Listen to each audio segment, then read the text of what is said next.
কৃষ্ণের প্রথম পর্ব গোপী বৃন্দাবন। বৃন্দাবন মথুরার এক ছোট্ট গ্রাম, তার নির্মল সৌন্দর্য ও শান্ত পরিবেশের জন্য পরিচিত।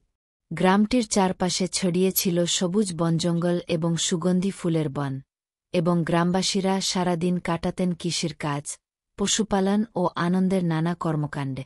একদিন রাজ্যবাসী একটি অদ্ভুত ও আশ্চর্যজনক খবর পেলেন।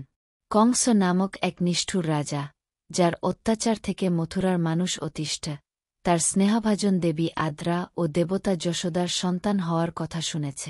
এই শিশুর জন্ম শুধু গ্রামবাসীদের জন্য নয়, মথুরার রাজ্য এবং গোটা ভারতে এক নতুন আশার আলো হয়ে উঠতে পারে বলে মনে করা হচ্ছিল। যশোদা ও নন্দের বাড়ি, যেটি বৃন্দাবনের এক ছোট্ট কোণে ছিল, সেই বাড়ির মধ্যে ছিল এক প্রাণবন্ত পরিবেশ। গোপিনীরা একদিকে খাদ্য প্রস্তুতির কাজে ব্যস্ত ছিলেন, আর অন্যদিকে শিশুর আগমনের আনন্দে তাদের মুখে হাসি ছিল। সবার মধ্যে একটা উত্তেজনা ছিল যে এই নতুন শিশুর আগমন কেমন হবে।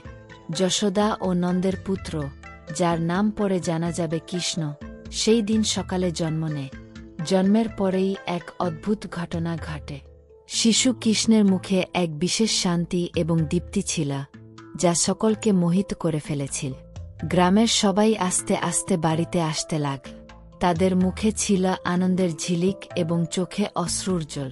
পাশের বনাঞ্চল থেকে একদল গোপীয় মিষ্টি গান গেয়ে, হোলি উৎসবের আনন্দের মতো শিশু কৃষ্ণকে অভ্যর্থনা জানাতে আসেন। তারা গোপী বৃন্দাবনের ফুল দিয়ে শিশুর মাথায় সিঁদুর ও মিষ্টির ছিটা করেন। তাদের গান, হাসি এবং নাচ যেন শিশুর সৌন্দর্য এবং ঐশ্বর্যকে আরও উজ্জ্বল করে তোলে। এখন শিশুর জন্মের সংবাদ পুরো গ্রামে ছড়িয়ে পড়েছে। এমনকি দূরদূরান্তের মানুষেরাও এই শিশুর দর্শন লাভের আশায় আগ্রহী হয়ে উঠেছে। গ্রামের পরিবেশ এমন ছিল যে সবাই যেন কোনো মহৎ ঘটনা ঘটেছে, আর সেই মহৎ ব্যক্তিটি তাদের মধ্যেই জন্মেছে।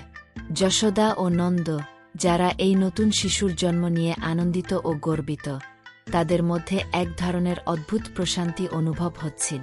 তারা জানতেন তাদের সন্তান শুধু তাদের নয়, বরং গোটা মানবজাতির জন্য একটি বিশেষ আশীর্বাদ।